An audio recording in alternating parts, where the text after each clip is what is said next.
How to fix PPT PowerPoint file is not opening in Windows 10 PC.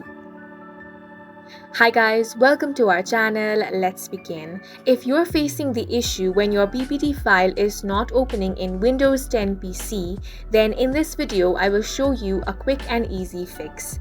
Now normally the reason why the PowerPoint file is not opening is due to the security reason. It might be that you have downloaded a PPT file from the internet and that's the reason why the file is not opening.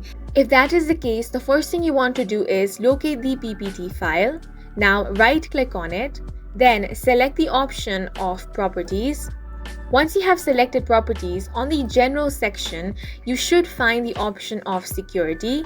There it will say this file came from another computer and might be blocked to help protect this computer. Here you want to check the box that says Unblock. Now, this option will only be visible if the file came from another computer.